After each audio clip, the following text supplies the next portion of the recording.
Hi friends, Odia book channel को स्वागत करुच्ची। मु मधुस्मिता। ମୁଁ ଆଜି ଆପଣମାନଙ୍କ ପାଇଁ ନେଇକି ଆସିଛି ପିଲାଙ୍କ ଛତୁଆ।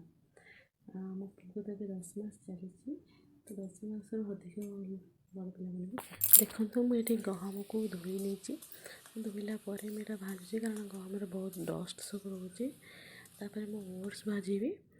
ଆଉ ତାପରେ ଦେଖନ୍ତୁ, ମୁଁ ଶାଗୁଟା ଯେତିକି କ୍ୱାଣ୍ଟିଟିର ନେଇଛି, ସବୁ ଜିନିଷ ମୁଁ ସେତିକି କ୍ୱାଣ୍ଟିଟିର ନେଇଛି। ତାପରେ ଚାଉଳକୁ ବି ସେତିକି କ୍ୱାଣ୍ଟିଟିର ନେଇକି ମୁଁ ତାକୁ ଧୋଇଛି ଭଲସେ, କାରଣ ବହୁତ ପାଉଡ଼ର ଭଳିଆ ରହୁଛି ନା, ତ ତାକୁ ଭାଜୁଛି। ତ ସାଙ୍ଗେ ସାଙ୍ଗେ ବି ସେ ଭାଜି ହେଇଯିବ। ଆଉ ତାପରେ ମୁଁ ବି ଆଲମଣ୍ଡ ନେଉଛି। ତ ଆଲମଣ୍ଡ ଅଳ୍ପ କିଛି ନେଇଛି। ଆଉ କାଜୁର କ୍ୱାଣ୍ଟିଟିଟା ମୁଁ ସବୁଠୁ କମ୍ ରଖେ, କାରଣ କାଜୁଟା ଛୋଟ ଛୁଆଙ୍କ ପାଇଁ ଭଲ ନୁହେଁ। ତ ମୁଁ ଏଇଟା ଫାଷ୍ଟ ଦେଇଛି, ତାପରେ ଆଉ କେବେ ଛତୁଆ କଲେ କାଜୁଟା ଦେବେନି, ଅଲଗା କିଛି ଜିନିଷ ମିଶାଇବି। ତ କାଜୁର କ୍ୱାଣ୍ଟିଟିଟା ମୁଁ ସେଥିପାଇଁ ବହୁତ କମ୍ ନେଇଛି।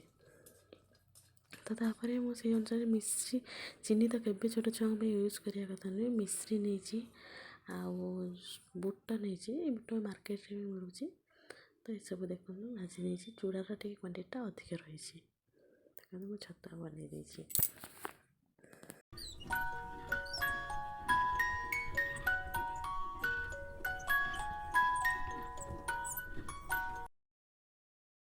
ତ ଦେଖନ୍ତୁ, ଏଇଟା ରେଡ଼୍ କଲର୍ଟା, ତ ଏଇଟା ବହୁତ ଭଲ ରହୁଛି। ତ ଏଥିରେ ଲିକେଜ୍ ବି ହେଉନି, ବହୁତ ଟାଇମ୍ ବି ଲାଗୁଛି। ମାନେ ରାତିରେ ପିନ୍ଧିଲେ ସକାଳେ ବି କାଢ଼ିଲେ ଚଳିବ। କିନ୍ତୁ ଏଇ ଯେଉଁ ପ୍ରିଣ୍ଟ ବାଲା ରହୁଛି, ତ ଏଇଟାରେ ମିନିମମ୍ ଗୋଟେ ଘଣ୍ଟା ପରେ ପୁରା ଟୋଟାଲ୍ ଓଦା ହେଇଯାଉଛି ସେ। ତ ଆପଣ ଯେତେବେଳେ କିଣୁଛନ୍ତି ନିଶ୍ଚିନ୍ତ ଆପ୍ସରୁ ଦେଖିକି ଟିକେ ଭଲସେ କିଣନ୍ତୁ, କାରଣ ତ 5ଟାରୁ 2ଟା ଏମିତି ଖରାପ ପଡ଼ିଗଲା ଜାଣ, ଆଉ 3ଟା ଭଲ ରହୁଛି। ତ ଆପଣ ଟିକେ ଦେଖିକି କିଣନ୍ତୁ।